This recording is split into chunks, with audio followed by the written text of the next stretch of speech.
അതേ, ചെറിയൊരു പണി കിട്ടിയിട്ടുണ്ട്. അപ്പോൾ ഇന്നത്തെ അങ്ങനെ തുടങ്ങുമല്ലേ? എങ്കിൽ വാ, നമുക്ക് നോക്കാം. വലിയൊരു സംഭവമാണ് കേട്ടോ, കണ്ടോക്ക്. ഇതല്ല, ഇതിനപ്പുറം ചാടി കടന്നവനാണ് ഈ KK ജോസ്. ഇന്നിറങ്ങിക്കോണം ഈ അങ്കത്തട്ടിന്ന്, ഈ കൊട്ടാര വളപ്പിന്ന്, ഈ ടെറിട്ടറിന്ന്. നിക്ക്, നാശത്തിലേക്കാ നിങ്ങൾ പോകുന്നത്.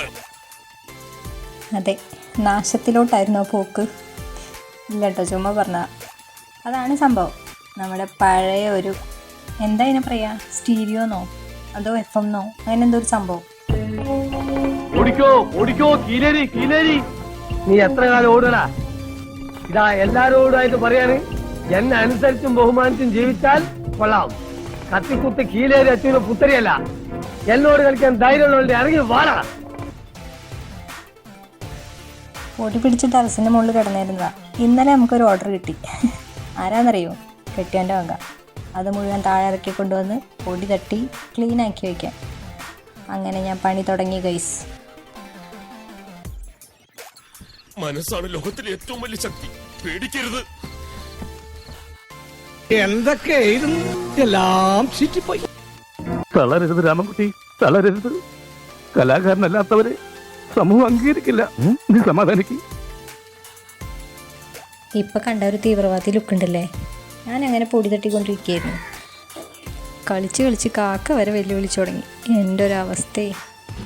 നീ തീർന്നടാ, നീ തീർന്നു. ഇത്ര അഹങ്കാരം പാടില്ലടാ. നീ തീർന്നടാ, നീ തീർന്നു. പൊടി തട്ടിക്കൊണ്ടിരിക്കുമ്പോൾ ആ സ്പീക്കർ എന്നോട് പറഞ്ഞ ഡയലോഗാണ് കേട്ടോ ഇപ്പോൾ കേട്ടെ. എന്താകും എന്തോ. അല്ല, ഇതിപ്പോൾ എന്തിനാണ് പൊടി തട്ടി ക്ലീൻ ആക്കണമെന്ന് എനിക്കാണ്ട് മനസ്സിലായിട്ടില്ല. എന്തോ പൊടി തട്ടി മൊത്തം തുടച്ച് ക്ലീനാക്കി വെക്കി ഒരു സംഭവം സെറ്റ് ചെയ്യാണ്ടെന്ന് പറഞ്ഞ്. ഹെഡ് ഓഫീസിൽ നിന്ന് ഓർഡർ അല്ലേ, വെറുതെ ആവില്ല, എന്തെങ്കിലും കണ്ടിട്ടുണ്ടാവും. അല്ലാതെ ഇങ്ങനൊരു പണി എനിക്ക് തരില്ല. ഇപ്പം എന്താ സംഭവം എന്നറിയോ? പഴയത് അല്ലെങ്കിൽ പൊടി പിടിച്ച് കിടക്കണത് അല്ലെങ്കിൽ എവിടെയെങ്കിലും ക്ലീൻ ചെയ്യാണ്ടെങ്കിൽ അതൊക്കെ ചെയ്തോളാൻ പറയും. എന്നിട്ട് എന്താ പറയുക പറയണേ, വീഡിയോ എടുക്ക്, നിനക്ക് യൂട്യൂബിൽ പോസ്റ്റ് ചെയ്യാമല്ലോ, കണ്ടൻ്റ് ആയില്ലോ എന്ന്. പുതിയ കണ്ടുപിടുത്താണ് ഗൈസ്. എന്ത് ജോലിയും കണ്ടൻ്റ് ആക്കിയിട്ട് എനിക്ക് തരുന്നത്. വന്ന് വന്ന് കെട്ടിയവനും കളിച്ചു തുടങ്ങി എൻ്റെ അടുത്ത്. പാവം ഞാൻ.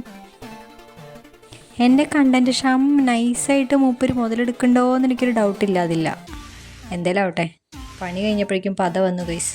കുറച്ച് വെള്ളം കുടിക്കാം. എന്തോ ഇതിൻ്റെ ബാക്കി എന്താണെന്ന് എനിക്കറിയില്ല കേട്ടോ. അപ്പോൾ കാണാം. ലൈക്ക് ചെയ്യാൻ മറക്കണ്ട കേട്ടോ.